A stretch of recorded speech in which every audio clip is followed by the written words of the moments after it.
Hello and welcome to DatelineLagos on Channels Television. I'm Ayotunde Balogum. Coming up on the program, Lagos Deputy Governor Quadri Hamzat attends Fire Safety Conference 3.0. Lagos State Government graduates 570 youths from Eco Studio Culture Empowerment Initiative, and Ikosi Fruit Market Biogas Plant Waste to Energy Initiative comes alive. Let's kick off the show with safety issues. The Lagos State Deputy Governor, Quadri Hamzat, says the state government has intensified enforcement of fire safety regulations through stricter inspections and implementation of the fire safety levy in order to prevent fire disasters across the state. The State Deputy Governor disclosed this at the opening ceremony of the Lagos International Fire Safety Conference 3.0. Please take a look. The Lagos State Deputy Governor Quadri Hamzat arrives at GRA Ikeja, joining other dignitaries as well as officials of the State Fire and Rescue Service for the International Fire Safety Conference 3.0. The third edition of the Fire Safety Conference challenges stakeholders to move beyond emergency response to addressing root causes of fire incidents. This discussion challenges us to move beyond emergency response, embracing innovations and implementing preventive measures capable of reducing risk before disasters occur. Let this conference be remembered not merely as another annual gathering, but as a catalyst for lasting change, one that inspires stronger partnerships, innovative solutions, improved policies, enhanced professional capacity, and a sustainable culture of preventions, preparedness, resilience, and safety. Lawmakers from the State Assembly and other partners reaffirm commitment to strengthening fire safety through innovative solutions that align with global best practices. This year's theme, which is preventing the preventable and strengthening fire safety in buildings and business hub, from all ramifications, this is worthy of discussion. Because if you look at Lagos today, we'll see that Lagos is not always bubbling, but you see structures coming up here and there everywhere. And there is need for us to ensure safety in an economy like this. So if we put this forth as a point of discussion, honestly, it's worthwhile. So in that respect, I want to thank all of you, the discussant, because going by what the chairman said, the commissioner said, while he mentioned several areas, but the one that is very, very important to me, and I believe is important to us at the House of Assembly, is permanent solution. We see the modern firefighting fleet, the upgraded fire stations, and the consistency of this annual conference. We see it all. However, Sandeco's firm position is that Lagos State must invest even more in additional fire prevention and safety measures despite the existing infrastructure.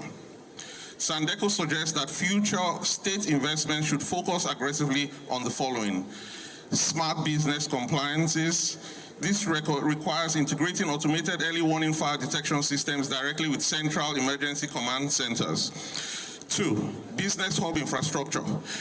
We recommend installing high-capacity localized firefighting infrastructure within our dense markets, high human traffic, public facilities, and corporate districts. 3, advanced technical training. Our focus should be on equipping our safety enforcement agencies with cutting-edge tools to enforce strict code compliances in high-rise buildings, as well as training and retraining of first responders.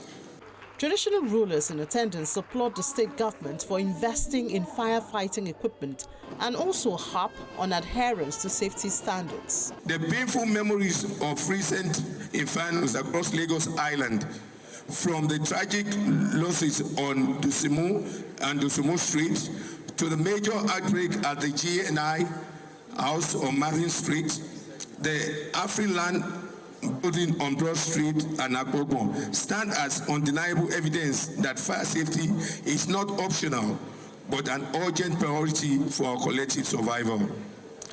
Prevention is infinitely better than cure. And at the same time, we want to appeal to all citizens of Lagos State, particularly on Lagosian and in particular, that we must, it's part of our civic responsibility, is to ensure that we comply with the safety standard put in place to prevent a fire outbreak, and to also appeal to us that we should at all costs ensure that we cooperate with the relevant state government agency to ensure that things are done properly. The Controller General of Lagos State Fire and Rescue Service, Margaret Adesheye, in her presentation, highlights the statistics of the state fire incidents in the last 7 years and the steps taken in delivering operational efficiency. The agency attended to 10,931 emergencies. 1,715 lives were saved. 2019 to May 2026, the estimated property saved is 658.86 billion.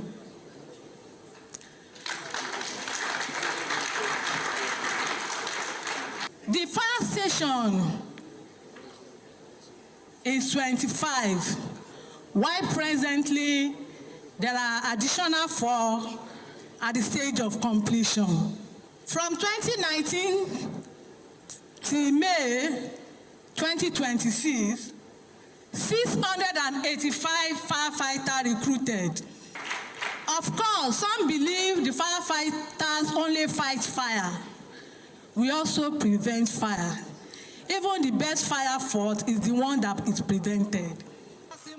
Taking the stage, the Deputy Governor says 11 new fire stations have been added to the existing stations, with 62 modern firefighting vehicles and 150 additional firefighters, all aimed at boosting emergency management in the state. Every life lost, every business destroyed, every home consumed by fire is a reminder that prevention has to come before response, not after it. Our command and control center is well equipped, but tragically, if we receive 1,000 calls a day, 62% are actually just fake calls. Now it is a crime in Lagos. Now it's a crime. The House of Assembly applies the law. When you deliberately call emergency services and it is not true, we lose resources, we lose manpower, and we also then go to where emergencies happen, so we can lose lives. So our citizens must know that this is serious. So this is why fire safety sits at the very center of our vision for a greater Lagos. And it has never been something we left to chance. Nothing we have achieved in this space has happened by accident. It is the product of a deliberate planning, sustained investment, and discipline to follow through. Since this administration came in, we have added 11 new fire stations, just like our Mrs. Adesheye has said, including one delivered in partnership with the private sector, bringing the total across the state to 29, with stations at Yaba and Ikotun at various stages of completion, while the one at Oworonshoki is completed and ready to be handed over to the people for use. Lagos State Government says the implementation of the fire safety levy has commenced fully, with an assurance that more fire safety equipment will be procured to protect lives and property. The message to property developers, business owners and residents to prioritize prevention over regrets. From safety matters to youth empowerment, at this time the Lagos State Government has urged graduates of the Eco Studio Culture program to move beyond seeking employment and focus on building businesses that will drive the state's creative economy. The State Deputy Governor, Qadri Hamzat, who was at the event, encouraged the youth to create value, establish businesses, and contribute to the future of the creative economy. Pioneer students of the Echo Studio Culture Initiative converge on Ademi Bero Auditorium, Alausa, Ikeja for their graduation ceremony. The free intensive training program organized by the Lagos State Ministry of Wealth Creation and Employment kicked off 4 months ago to empower young talents with different skills that will make them financially stable. This program was designed to give young people more than certificates. It was created to give them skills that they can actually use through classroom sessions, virtual learning, practical training and mentorship from industry professionals. Participants gain hands-on experience in their chosen fields, and that matters because the creative industry does not reward talent, it rewards preparation. Today is a city of creativity. Everywhere you turn, there is music, storytelling, performance, innovation, and artistic expression. The Lagos State government has been able to train 570 youths passionate about entertainment, equipping them with the technical skills to thrive in modern entertainment landscape. The hard work and dedication and commitment of these 570 young men and women selected from the 5 divisions of the state to benefit from the Echo Studio Culture Program is worth celebrating. I therefore encourage you to apply what you have learned in the course of your journey into good use for yourselves and the society. Other speakers at the event encouraged the youths to utilize the skills acquired judiciously. The global music industry currently is valued at $100 billion. These are facts. And Lagos State, when they say Nigeria, when it comes to entertainment, it's Lagos State. I grew up in the hood, and I started doing sound engineering from a very early age. And by the glory of God, I'm one of the top creatives in Lagos. So I know at this point, what I've been appealing to the students is how they will manage the funds that they're about to make. We only create value if you continue to practice, improve, collaborate, and remain disciplined. Talent may not only open the door. Consistency will actually improve it. Guys, let me beg you. If you want this culture, if you want to change the culture in our society, please be honest. When you are given $1 million for a job, please make sure you do it. Build your brand in quality, reputation, management. Your brand is not the color of your logo. Your brand is the value you bring to the table. The graduating students applaud the state government for investing in their career. It's been a wonderful experience. When I came into the program, I had an idea in my head, but I didn't know how to execute. And, when I was being tutored by every other person that came, it was brilliant. The idea came, and due to that, I've been able to, start my own, brand and music production line, which is captured by Nova Studio, which is also into sound design, scoring, and music composition, A&R, and artist development. My dream has always been to sing, to explore, because these are things that feed my soul. And it just felt like I felt it for a second here in Ikorodu, and I just want to appreciate the Lagos State government for empowering us with the skills and also with the equipment that we need. Thank you very much. I want to say I'm very grateful. By the grace of God, I have started my own company, my own brand.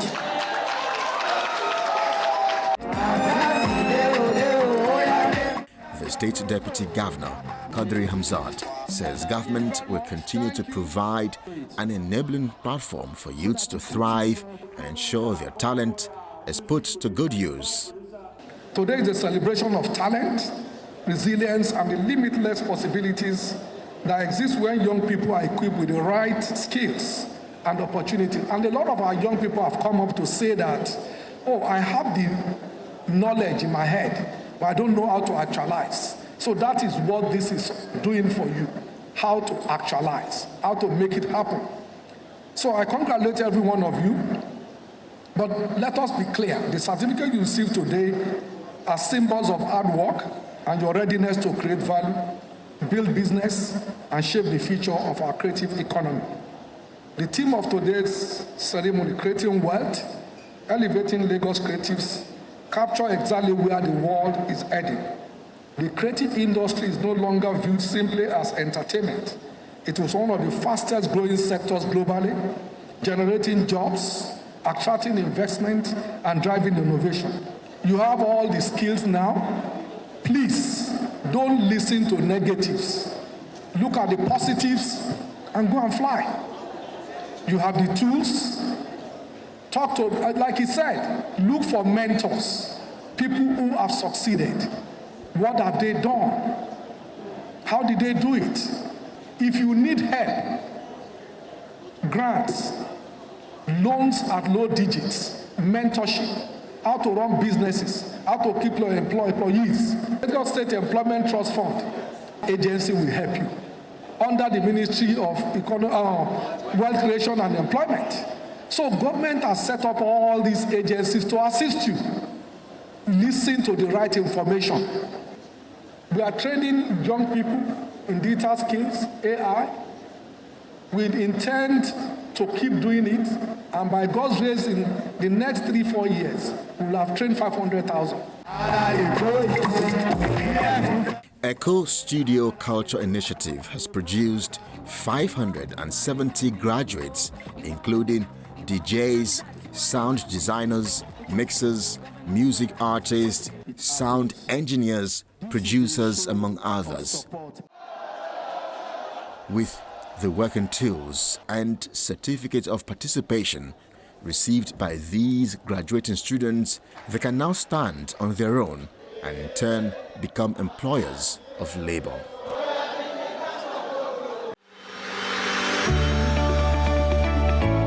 Lagosians, it is no news that the present administration of Mr. Governor Babajide Sanwo-Olu delivered projects in different sectors of the economy through the themes agenda. With this success in mind, the second term of the present administration has included social inclusion, gender equality, and the affairs of youths in its agenda. Now, we have the Themes Plus agenda. With this, no one is left behind on account of their social status, gender, or age.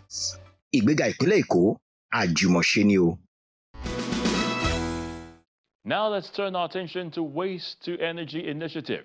As part of efforts to reduce the volume of waste that end up at the landfill site, the Lagos State government and its partners have provided a biogas plant in Ikosi Fruit Market area of the state to convert organic waste into clean energy and fertilizer. Here's how it went down. A biodigester plant situated in K2 Ikosi area of Lagos State, launched in February this year through a public-private partnership, is already serving its purpose for conversion of generated organic waste into energy.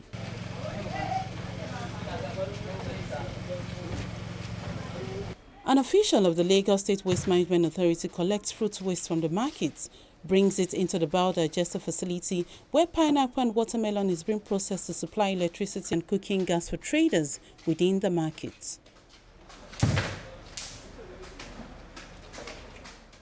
The first step is the cutting of the fruit waste, which goes into the grinding machine for shredding, and the weight of the liquid content is checked before going into the mixing tank.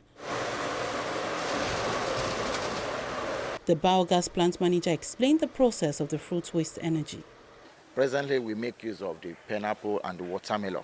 The first thing we do is that we wash it. The reason why we only wash it is that if there's any particles we don't really need, unwanted particles, so we need to wash them off.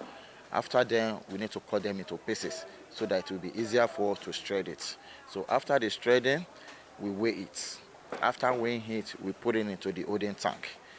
After the holding tank, we need to mix it. The reason why we normally mix it is that we always have an old one we've done. so that with the new one, once it goes in, we need to stir it together so that it will be easier for us. After mixing it, we need to pour it into the digesters. So once we pour it into the digester, we make use, there is a process we call anaerobic digestion, which we use it. So once it goes through that process, that is when it's going to come out in a methane form. The biogas we make use of is the pure methane, because it has some process it needs to go through some scrubberous channels, so that we can, every other unwanted this we need to bring it out so that we can have a full methane.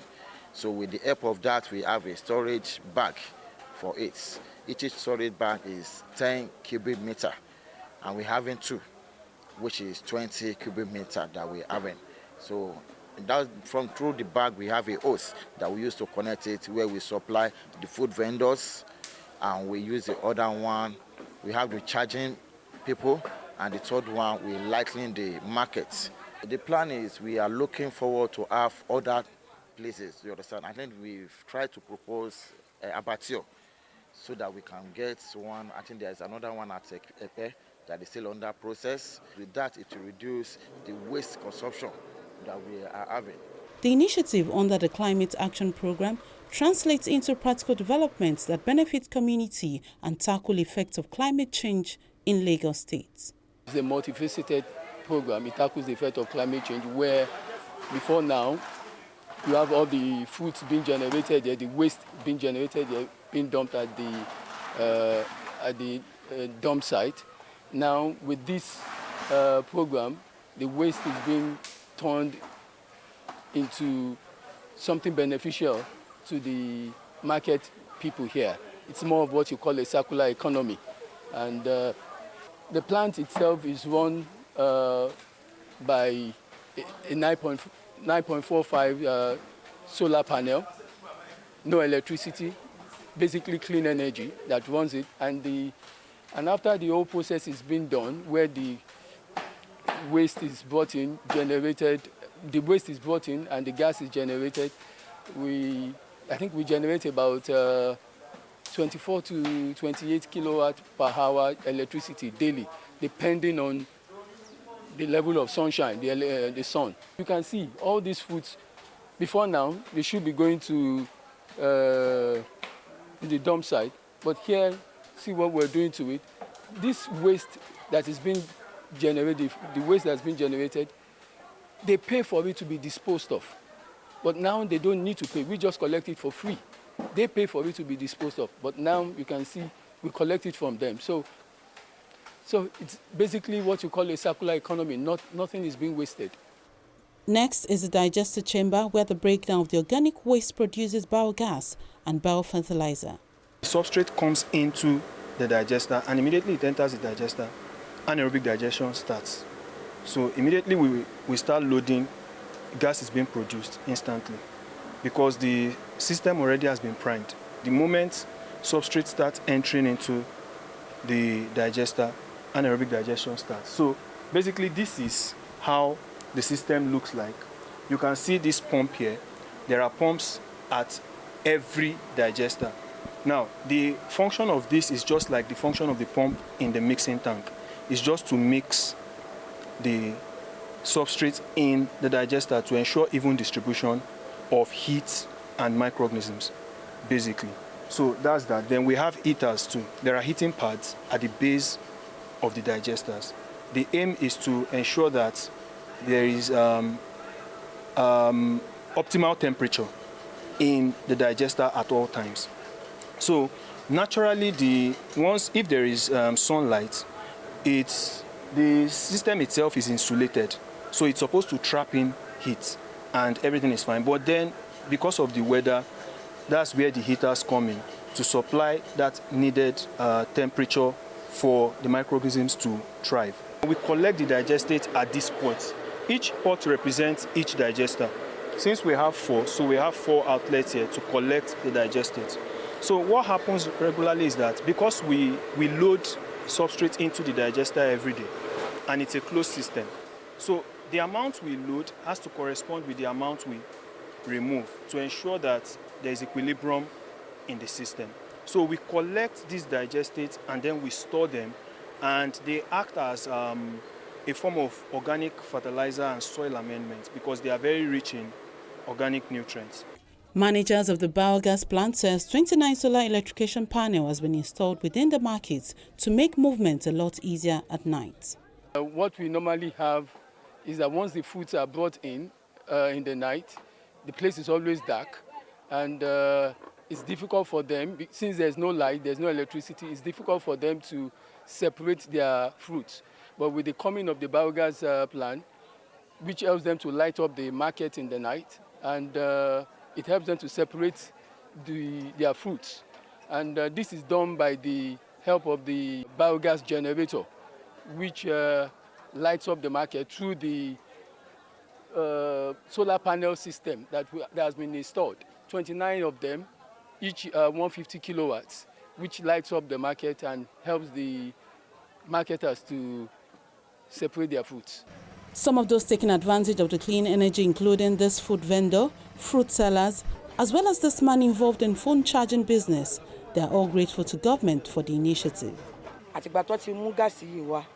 Since we started taking advantage of the free gas, we now spend less amount of money in refilling our cylinder, and it's very good. It makes our work fast. Initially, I spent between 15 to 20,000 naira daily to buy fuel for my generator. But since the launch of the biogas plant, I have no reason to purchase fuel anymore because of the free available power generated from fruit waste. But when I charge the phone, I 20,000, 15,000 a day. I charge 300, power back 500. But today, I phone we easily gas. Timon low, tio nimelara. So much less. What we charge money back 200, power back 300, touchlight 200. So we charge the one in. In the evening, they put on the lights for us to offload our goods, and it has also reduced robbery in the market. Because most of the time, bende tanta, asibinilo simakro lataro, kuto dipo debi by, ile atishu.